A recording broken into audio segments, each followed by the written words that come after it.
अमीर और बिजनेसमैन आदमी हमेशा से रूल्स तोड़ते आ रहे हैं, चाहे वो इनकम टैक्स की बात हो या फिर 1 रुपए में करोड़ों की ज़मीन लोन लेने की बात हो या फिर कुछ भी। बिजनेसमैन आदमी और अमीर आदमी हमेशा से रूल्स तोड़ते आ रहे हैं इंडिया में, और इंडिया की गवर्नमेंट को पता भी है कि ये लोग रूल्स तोड़ रहे हैं इलीगल तरीके से, फिर भी कोई कुछ नहीं बोलता। और इस वीडियो में यही बताने वाला हूँ कि वो रूल्स कैसे तोड़ते हैं और एक नॉर्मल आदमी कैसे फंसता है। सबसे पहले हम बात करेंगे कि एक बिजनेसमैन आदमी इनकम टैक्स कैसे बचाता है, और भाई अपने सल्लू भाई जो है जिनकी शादी नहीं, उन्होंने टैक्स कैसे बचाया। चलो चलते हैं सलमान भाई का इंटरव्यू लेने कि उनका क्या कहना है कि उन्होंने इनकम टैक्स कैसे बचाया और वो कैसे रूल्स तोड़ते हैं। और अगर ये वीडियो पसंद आए तो लाइक और सब्सक्राइब जरूर करके जाना। 2000 years later. सलमान भाई, आप करोड़ों रुपए हर साल अर्न करते हैं और आपका इनकम टैक्स भी करोड़ों में ही जाता होगा, लेकिन हमने सुना है कि आप कम टैक्स पे करते हो, वो कैसे? जब तुझे एडिटिंग आती नहीं तो तू करता क्यों है बे? तूने मेरा मुंह लगा कहाँ दिया है? एक कॉमेडी सुनाई, तू समझा रहा है तो समझा, और मैं सिर्फ आंसर से दूंगा। सलमान भाई, आप नाराज क्यों हो रहे हो? चलो सबसे पहले मैं एक क्वेश्चन पूछता हूँ, उसका आंसर देना। आपके पास पनवेल में 150 एकड़ का फार्म हाउस है जिसका नाम अर्पिता फार्म्स है, तो आपने वो इतना बड़ा फार्म हाउस खरीदा क्यों? क्या आपको उसकी सच में नीड थी? मैंने ये फार्म हाउस खेती करने के लिए लिया है, क्योंकि मैं खेती भी करूँगा और साथ में फिल्में भी बनाऊँगा जिससे मेरी ज़्यादा अर्निंग हो सके। और तुझे भी करना है तो आ जा। उस फार्म हाउस की वैल्यू 80 से 120 करोड़ के बीच में बताई जाती है, और कोई किसान इतना ज़्यादा अमीर कैसे हो सकता है कि वो करोड़ों की ज़मीन खरीद ले और उसमें खेती करे।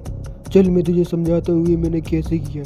ये मैंने फार्म हाउस खरीदा तो इसमें मुझे ज़्यादा टैक्स नहीं देना पड़ा, और वो क्यों नहीं देना पड़ा वो अब तू समझाएगा। आपने फार्म हाउस खरीदा तो आपको 6 से 8% का टैक्स लगा, और अगर आप कोई भी ज़मीन खरीदते तो आपको उसमें 30% टैक्स देना पड़ता, इसलिए आपने फार्म हाउस खरीदा। आपने रूरल एग्रीकल्चर लैंड खरीदा जिससे आपको टैक्स नहीं देना पड़ा, मतलब कि आपने खेती करने के लिए खरीदा, इसलिए आपको उसमें टैक्स नहीं लगा और आपने इतनी ज़्यादा इनकम टैक्स बचा ली। सिर्फ आपको स्टैंप प्लस रजिस्ट्रेशन फीस लगी जो होती है 6 से 8%, मतलब तकरीबन 6 से 8 करोड़ के बीच में। मान लीजिए कि आप एक फार्म हाउस नहीं खरीदते, आप सीधा कोई घर या फिर कोई लैंड खरीद लेते घर बनाने के लिए, उसमें आपको 30% प्लस सरचार्ज लग जाता। 80 करोड़ के हिसाब से वो 30 से 35 करोड़ पहुंच जाता टैक्स, और आपने यही दिमाग लगाया और आपने करोड़ों रुपए इससे बचा लिए।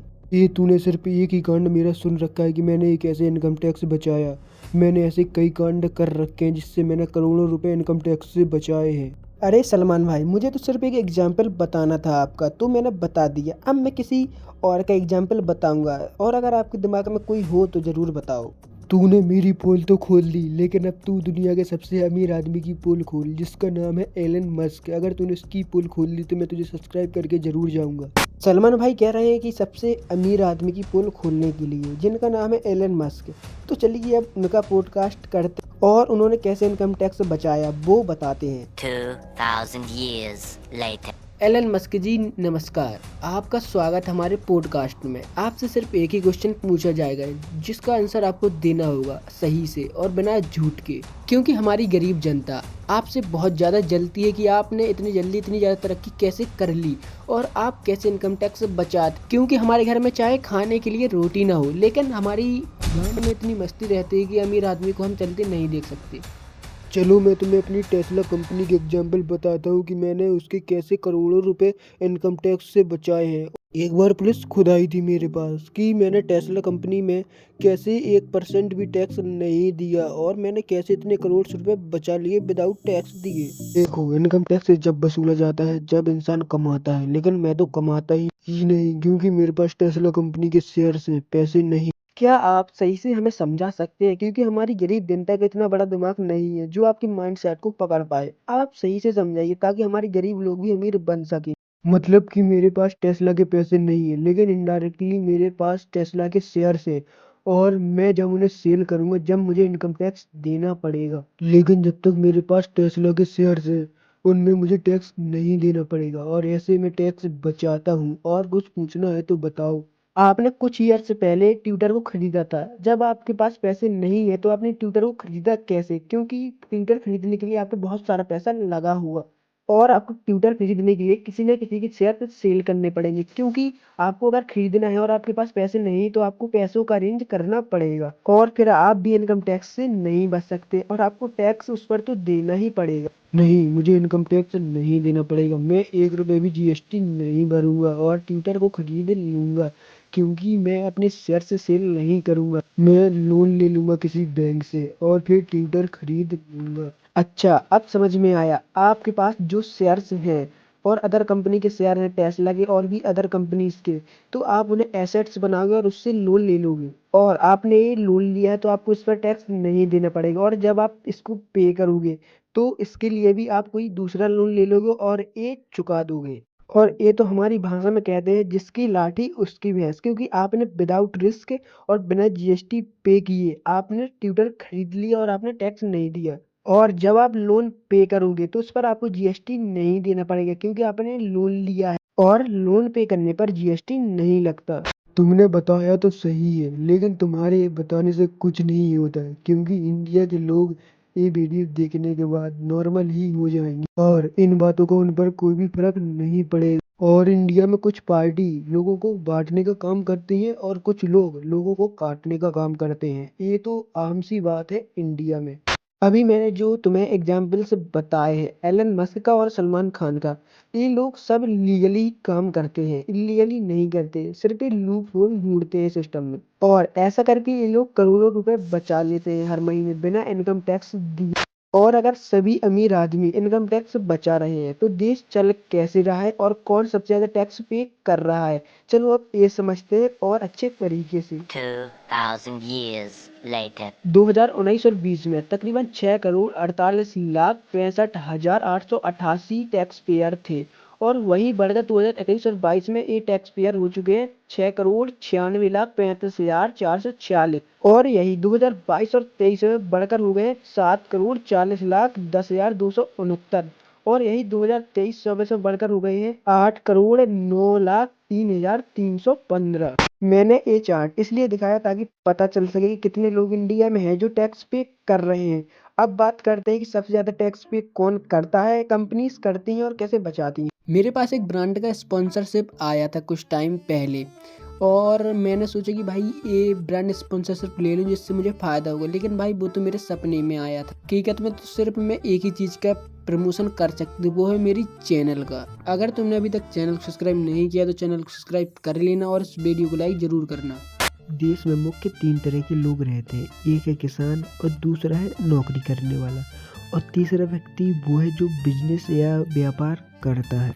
इनकम टैक्स एक्ट 1961 के तहत देश में कृषि क्षेत्र को होने वाली कमाई पर कोई टैक्स नहीं लगाया जाता है। इनकम टैक्स कानून की धारा 10(1) के तहत खेती से होने वाली कमाई पर कोई टैक्स नहीं लगाया जाता है।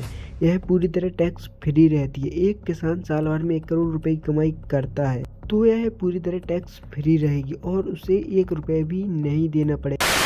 अब बात करते हैं कि बिजनेसमैन कितना टैक्स देता है 1 करोड़ पर। 2000 years later.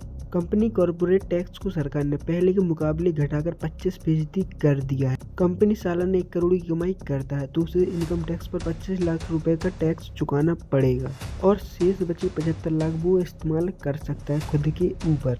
अगर कोई विदेशी कंपनी है तो उस पर 35 लाख रुपए का कॉर्पोरेट टैक्स लगाया जाएगा। अब मैं एक एम्प्लॉय कितना टैक्स पे करता है वो बताने वाला हूँ, और इसके बाद मैं बिजनेस और एक एम्प्लॉय के बीच में कंपैरिजन करूँगा जिसमें फ़र्क साफ दिखेगा।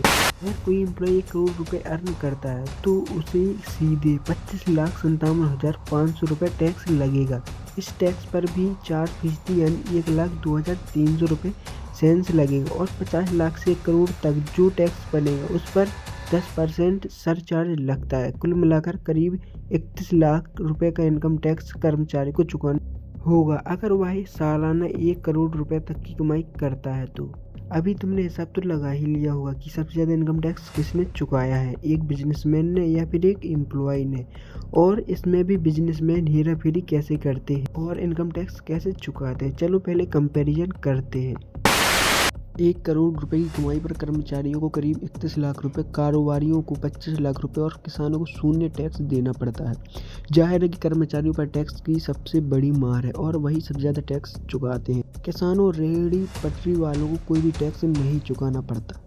इंडिया में सबसे ज़्यादा एक एम्प्लॉय पे करता है, लेकिन अब मेन प्रॉब्लम ये है कि बिजनेसमैन जो होता है वो अपने खर्च करने के बाद इनकम टैक्स पे करता है और एक एम्प्लॉय भाई पहले इनकम टैक्स दे देता है। मतलब कि देखो, जैसे सैलरी मिली एम्प्लॉय को उससे पहले टैक्स देना पड़ेगा, लेकिन बिजनेसमैन पूरे खर्च करने के बाद इनकम टैक्स पे करता है, क्योंकि गवर्नमेंट का ऐसा कहना है कि कोई भी बिजनेसमैन पूरा खर्च दिखाने के बाद अपना इनकम टैक्स पे कर सकता है, लेकिन एक एम्प्लॉय को पहले पे करना पड़ता है।